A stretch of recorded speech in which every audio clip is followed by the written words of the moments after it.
तो एग्जाम्पल करते हैं, है ना। ये डिटर्मिनेंट दे रखा है अपने को और ये प्रूव करना है कि डिटर्मिनेंट, है ना, इस एक्सप्रेशन के बराबर है। अच्छा, इस वाले केस में भी आप देखें, इसमें पहला वाला एलिमेंट यदि हम छोड़ दें 1 1 वाला एलिमेंट, उसके अलावा सारे एलिमेंट्स में, है ना, 3 एलिमेंट्स का एडिशन है।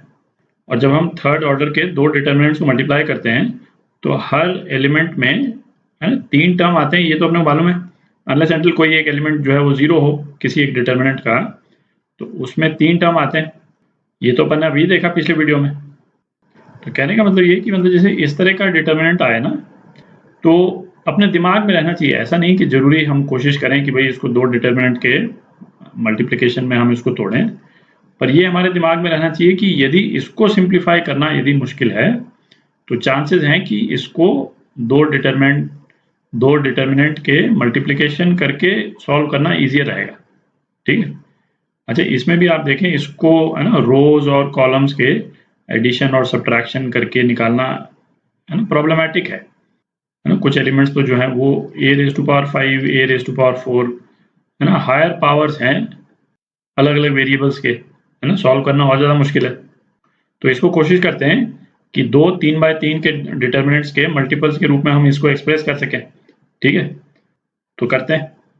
तो ये 2 डिटर्मिनेंट अपन पहले इस तरह से लिख लेते हैं, ये मल्टीप्लाइड बाय ये। ठीक है। अच्छा, इसमें पहला वाला जो एलिमेंट है वो इसका फर्स्ट रो और इसका फर्स्ट कॉलम, है ना, उसका मल्टीप्लिकेशन है। तो ये नंबर 3, इसमें कोई वेरिएबल भी नहीं है। इसका मतलब क्या हुआ कि फर्स्ट डिटर्मिनेंट के फर्स्ट रो में और सेकंड डिटर्मिनेंट के फर्स्ट रो में कोई भी वेरिएबल नहीं है। ठीक है। तो एक तरीका है इसको एक्सप्रेस करने का। ऐसे 3 को एक्सप्रेस करने के तो कई तरीके हो सकते हैं, बट एक तरीका इसको एक्सप्रेस करने का क्या हो सकता है, 1 1 1 और यहाँ पे 1 1 1, है ना, इस तरह से हम लिख सकते हैं। ठीक है। अच्छा, अब ये वाला एलिमेंट क्या है, फर्स्ट रो सेकंड कॉलम। तो फर्स्ट रो तो हमने निकाल ही ली। तो इसका मतलब क्या कि फर्स्ट डिटर्मिनेंट का जो फर्स्ट रो है वो मल्टीप्लाई होगा सेकंड डिटर्मिनेंट के सेकंड कॉलम से। ठीक है। तो इसकी फर्स्ट रो तो हमने निकाल ही ली, तो अब हमको सेकंड कॉलम भरना है इसका। तो ए बी और सी हम भर सकते हैं, दिख रहा है। ठीक है। और ये वाला एलिमेंट क्या है, first row third column. First row तो फर्स्ट डिटर्मिनेंट की निकल ही गई, तो ये मल्टीप्लाई हो रही है सेकंड डिटर्मिनेंट के थर्ड कॉलम से, है ना। तो थर्ड कॉलम जो है वो सीधा ही आ गया, a³ b³ c³, है ना, इस तरह से लिख सकते हैं। ठीक है। अच्छा, अब ये वाला देखें, है ना, ये वाला क्या है, सेकंड रो फर्स्ट कॉलम, मतलब फर्स्ट डिटर्मिनेंट का सेकंड रो और सेकंड डिटर्मिनेंट का फर्स्ट कॉलम। तो सेकंड डिटर्मिनेंट तो पूरा ही आ गया हमारा, है ना। फर्स्ट कॉलम इसका क्या है, 1 1 1। तो यहाँ पे हम क्या दे सकते हैं, ए बी और सी। अच्छा, अब हम चेक कर सकते हैं कि ये जो है हमने ठीक भरा कि नहीं। तो ये वाला element second row second column, तो हम मल्टीप्लाई करके देखें सेकंड रो को सेकंड कॉलम से, तो यही आता है, और सेकंड रो को थर्ड कॉलम से, है ना, 2 3। इसको मल्टीप्लाई करके देखें तो, है ना, यही वाली टर्म आती है, तो ये ठीक ही लिखा है अपन ने। अच्छा, इसी तरह से हम इसकी थर्ड रो भी लिख सकते हैं।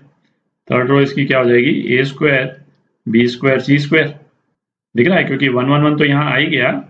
तो फर्स्ट डिटर्मिनेंट की जो थर्ड रो है उसको a² b² c² हम लिख सकते हैं, और बाकी एलिमेंट्स भी हम कंफर्म करें तो यही आते हैं जब हम मल्टीप्लाई करते हैं, तो, है ना, थर्ड रो को सेकंड कॉलम से तो ये आ जाएगा, और थर्ड रो को थर्ड कॉलम से तो ये आ जाएगा। ठीक है। तो ये डिटर्मिनेंट जो है वो हमने ठीक ही लिखे। तो अपनी सिंप्लिसिटी के लिए ये जो सेकंड डिटर्मिनेंट है इसको ट्रांसपोज करके लिख देते हैं। ठीक है। मैं यहाँ पे लिख देता हूँ ताकि दोबारा से लिखने की जरूरत ना पड़े, है ना। ये मल्टीप्लाई हम किससे कर रहे हैं, इसके ट्रांसपोज से। तो ट्रांसपोज क्या हो गया, रोज और कॉलम्स को हमने इंटरचेंज कर दिया।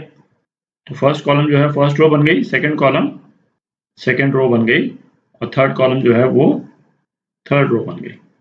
सेकंड डिटर्मिनेंट जो है वो ये हो गया, ये वाला। ठीक है। तो अब आप देखें, ये जैसे ये वाला जो डिटर्मिनेंट है ना, ये अपन कर भी चुके हैं एक एग्जांपल में, है ना, दोबारा से नहीं करेंगे उसको।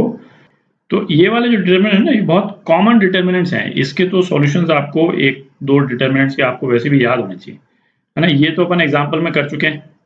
इसका जो रिजल्ट है वो क्या आता है, a माइनस बी, और सिंपल सा है ना, कोई बहुत ज़्यादा कॉम्प्लिकेटेड डिटर्मिनेंट भी नहीं है, आप वैसे भी निकाल सकते हैं चाहे तो। a minus B, B minus C into C minus A, ठीक है। इसका सिंप्लीफिकेशन तो ये। अच्छा, ये भी एक सिंपल ही डिटर्मिनेंट है, ये अपन ने किया नहीं है, बट इसको आप इजीली सॉल्व कर सकते हैं, है ना। इसको आप सॉल्व करेंगे तो क्या आ जाता है, a minus B, B minus C, C minus A into A plus B plus C, ठीक है, ये आ जाता है। तो इन दोनों टर्म्स को आप मल्टीप्लाई कर दें तो जो अपने को चाहिए प्रूव करने के लिए, है ना, यही एक्सप्रेशन आ जाएगा, ठीक है। तो ये आपका आंसर। तो बेसिकली क्या है, जैसे इस तरह के डिटर्मिनेंट मिले ना, स्पेशली जहाँ पे, है ना, हर एक एलिमेंट में इस तरह से 3 टर्म्स दे रखी हों एडिशन करके, और देखने में थोड़ी कॉम्प्लिकेटेड टाइप की टर्म्स हों, तो ये दिमाग में रखें कि हो सकता है कि ये 2 डिटर्मिनेंट के मल्टीप्लिकेशन का रिजल्ट है। और फिर 2 डिटर्मिनेंट आप लिख लें तो वो 2 डिटर्मिनेंट इटसेल्फ जो है वो काफ़ी सिंपल होंगे। जैसे यहाँ पे है ना, ऑलमोस्ट स्टैंडर्ड वाले डिटर्मिनेंट जो है ये निकल गए, ठीक है। तो हमारा आंसर जो है तुरंत ही आ गया।